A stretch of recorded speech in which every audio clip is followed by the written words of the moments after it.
guys? It's Kirk and Tommy. One last time with the last week of SeptemPeaks 2021, week 4. How you doing, Tommy? Pretty good. Good. So a couple days ago, we finished watching episodes 1 through 4 of The Return, and we're just here to talk a little bit about that. It's going to be a little bit of a chunk here, but we're going to try to breeze through it so it's not too long. So we watched it in the feature film format. So the first two movies the first two parts as one movie, and then the 3 and 4 is another movie, pretty much. So it's pretty much how it's going to be split up here.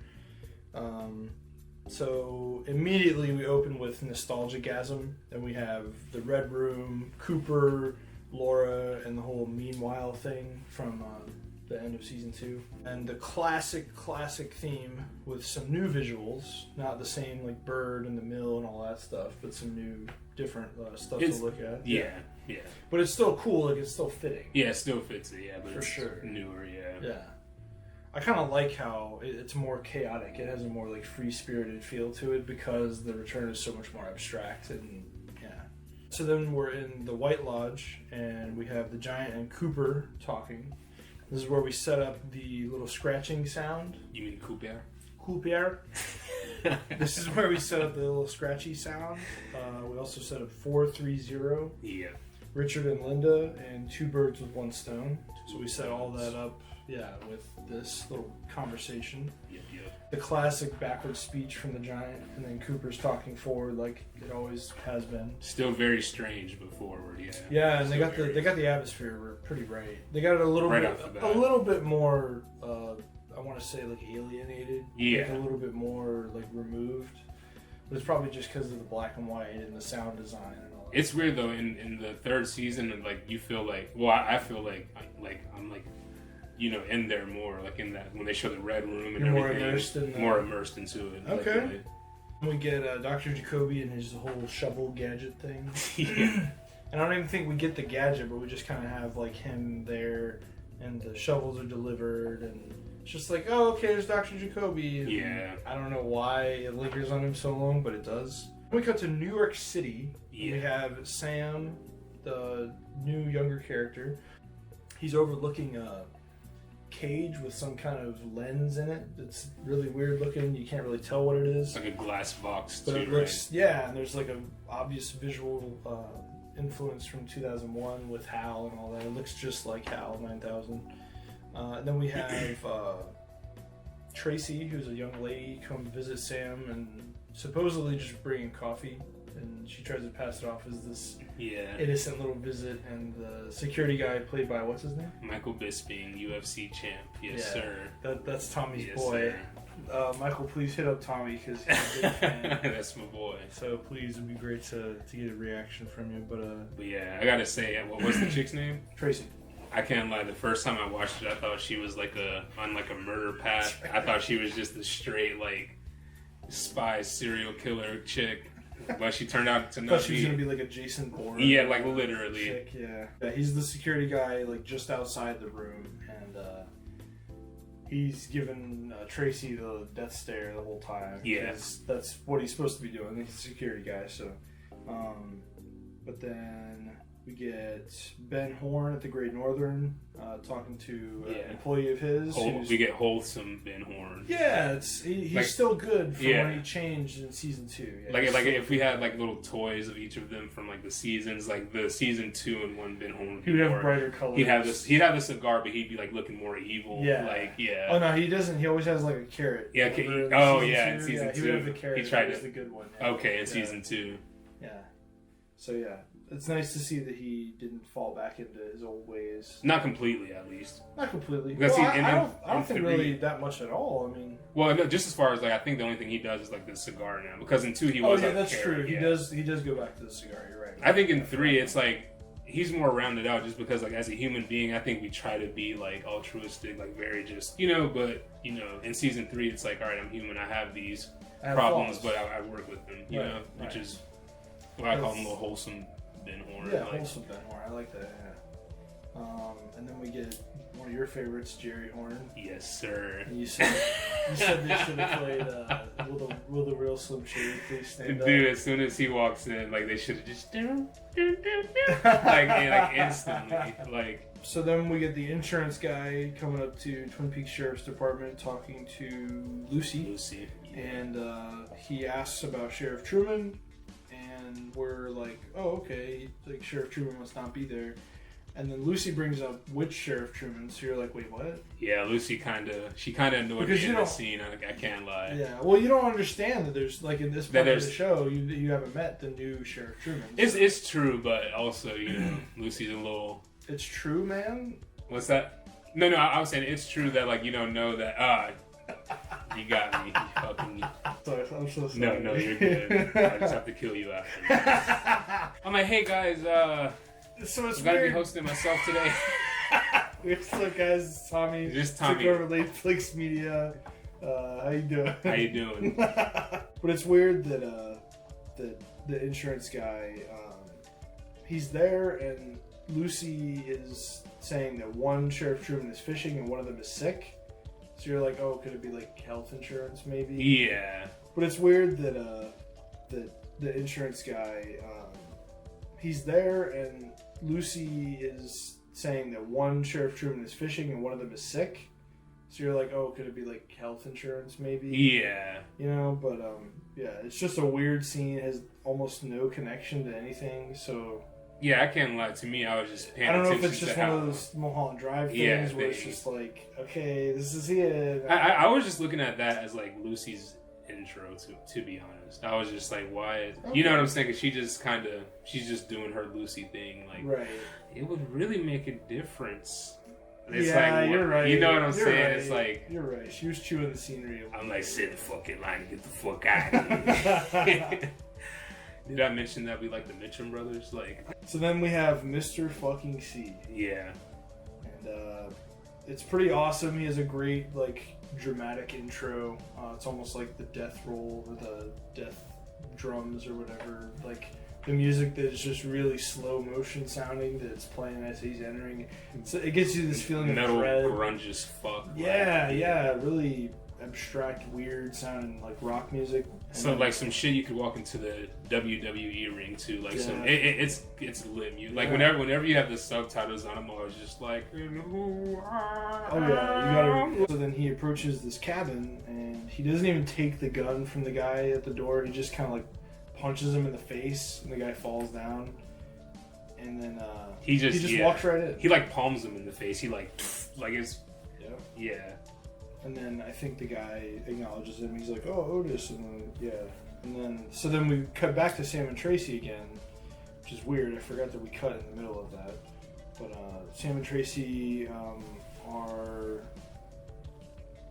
meeting again in the little like foyer of the place, and the security guy's gone. Yeah.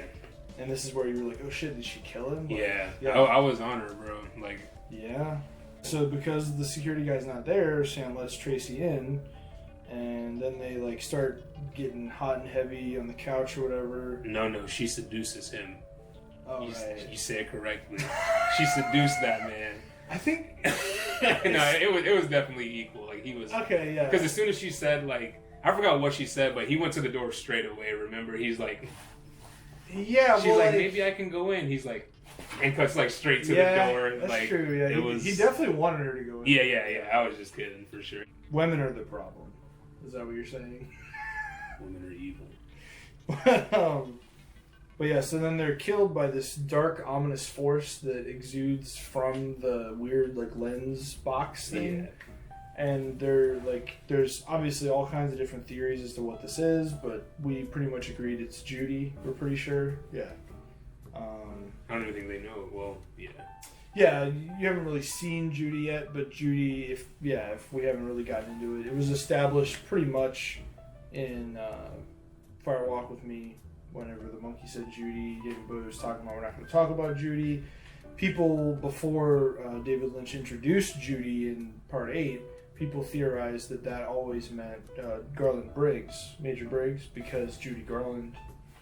So it's like a really weird. Really weird, yeah. Yeah, but I guess it would be like a code name. So there actually is a Judy. So they still could have been talking about Major Briggs, but I have a feeling they meant Judy because that's a character at this point. Yeah, definitely. So yeah, anyway, that's who Judy is, and she appears here. It's pretty much her. It's not, doesn't look exactly like her, but it's this dark force that comes in and kills Sam and Tracy. We get the weird like Mrs. Green scene with the two cops, and she like smells the body and stuff. And it's really truncated and funny. It was funny the first time. Watching it over again, it's kind of like, okay, guys, let's get through this, because like at first it's just really awkward comedy. You're like, okay, this is kind of funny and like weird, you know.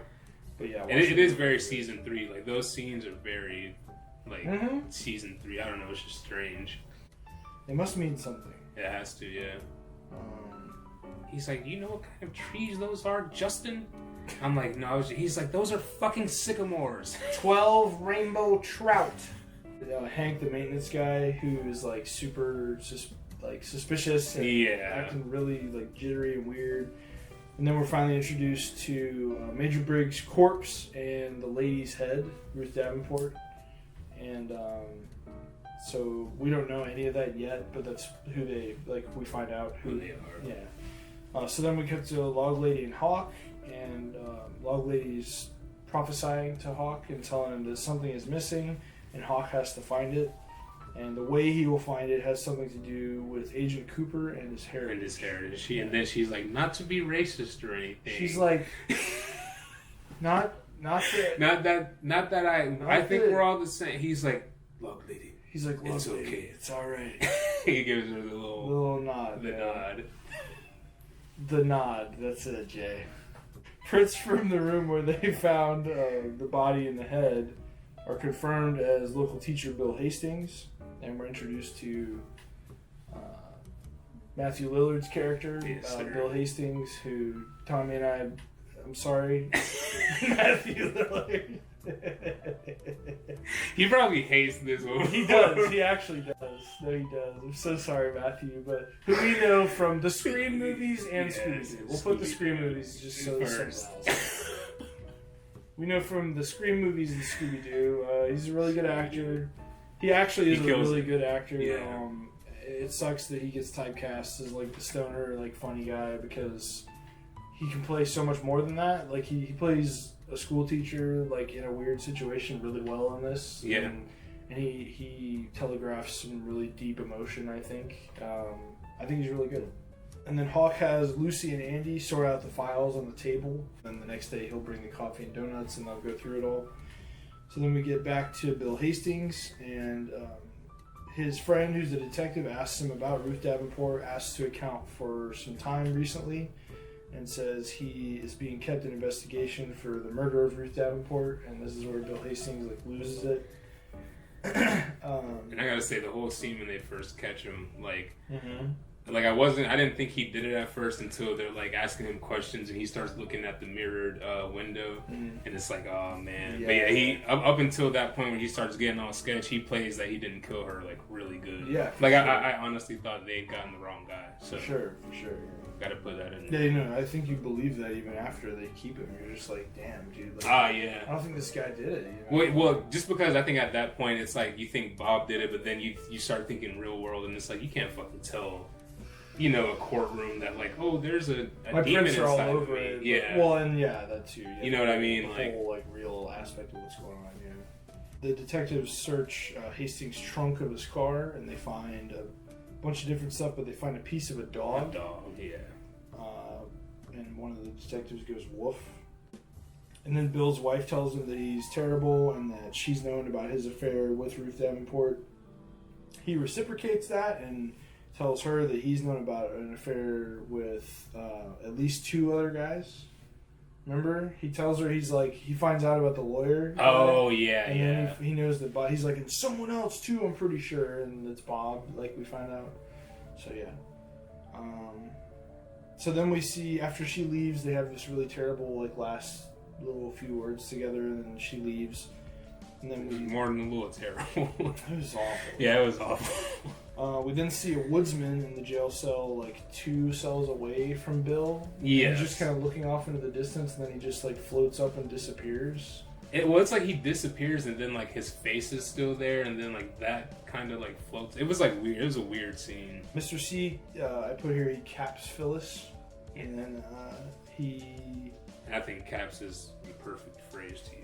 Yeah, he capped her for sure. And there's some really gross, like pretty realistic, like brain effects on the ground and stuff. I'm just glad they showed it quickly to let us, like, oh, these are brain. Okay, got it. All right, thanks. Yeah.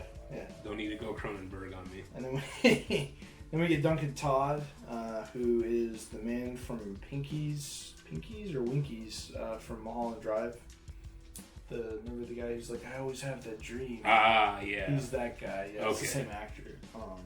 And he instructs his underling to hope that he never has anyone like, quote unquote, him in his life. And we're pretty sure it's Mr. C. It's not like confirmed at this point. But not at this point. He's kind of like the mastermind behind everything going on. So it's funny. He's like the same guy from Mulholland Drive too. Kind of is. Yeah. Like even the line he says, like, "Hope you never see." Like didn't he say like, "I hope I never see that man." Like yeah, I hope I never see that man again, or I hope I never have the dream again. The Black Woodsman's actually Mr. C, bro. He's like, oh shit. He said, I've been standing back here for fucking ages. I got trash packed on me. I look terrible. Where's my fucking money? Where's my money? So then Mr. C, Ray, Daria, and Jack, the old mechanic guy, are eating at a diner. And Mr. C clarifies to Ray that he doesn't need anything, he wants. It's like a power struggle type thing. And then Lug Lady talks to Hawk while he's walking through the woods. And then I think that was the end of that first episode. But then we get another beginning of Coop in the Red Room. Okay. And then we get Mike talking to Coop, and then Laura shows up, and we get some old school imagery of Laura kissing Cooper. Is this when the old Laura shows up? Yeah. She's pretty bad. she looks good. Like, she looks good, yeah. And then this is where she like screams at like just nothing and then disappears. It's almost like something grabs her and like pulls her. Yeah, I was gonna say it's way more like something like. Yeah, it's not like she's just like floats away like the woodsman. She's like jerked away and like it's really like violent. Yeah, it's all like. So then Coop is sent into a void and he sees the white horse and then he sees Mike again. And then the two of them leave the room and they see the new arm, the evolution of the arm. And then he does the whole I'm the arm and I sound like this thing again, but it's like this. Yeah, but it's like a little weird fleshy noise now instead of like the Native American call that he did. Yeah. The arm talks about the doppelganger and he explains that doppelganger must come back into the Black Lodge if Cooper I'm like, what lane? You're like, I don't even know why they call it the Black Lodge. They call it the Dark Lodge. The arm talks about the doppelganger and explains that the doppelganger must come into the Black Lodge before Cooper can leave. So then this is where Mr. C switches cars out and tells Jack to come here. He does this weird jaw massage on the guy that you do to your dog when he's been a good boy. Literally, that's what I do to my dog when he's being I'm like good boy. Yeah, I guess you're right. It's weird, but something about it kills him, or remember because he tells him later he killed Jack. Yeah. So I don't know maybe that was just to soothe him and then kill him, or I don't know. Or I know the woodsmen at least have that thing where they entrance people, even while some evil shit's going on. Maybe he has that power times 10 or something. And to me, I was curious whether or not it was to tell if he was lying about something, or if it was to tell if the guy was a tulpa, or if it was why he did that. There's so many reasons as to why he could have done that. Then he goes to the hotel where Daria is, and he lets her know that he killed Jack after he wired the car, and that he's on to her and Ray. And then he extracts info from her, and he kills her. And then right before he kills her, he shows her the ace card with the Judy head on it, and he says, "This is what I want." Yep. And then Mr. C corresponds with who is supposedly Philip Jeffries with a suitcase from the FBI, presumably from when he killed Major Briggs. I'm assuming he took it from Briggs. And then we get some more Cooper, Mike, and the arm. And we set up 253 time and time again. And then the tree says Bob, Bob, Bob. Coop wanders around the Red Room a little bit more. He sees Leland, sees Mr. C driving. The curtains kind of open up into the real world, and he sees Mr. C on the road driving. Seeing old Leland was It was cool though because he wasn't evil. Leland. He wasn't evil. He was Leland. He Yeah. wasn't like Coop or Bob Leland. Yeah.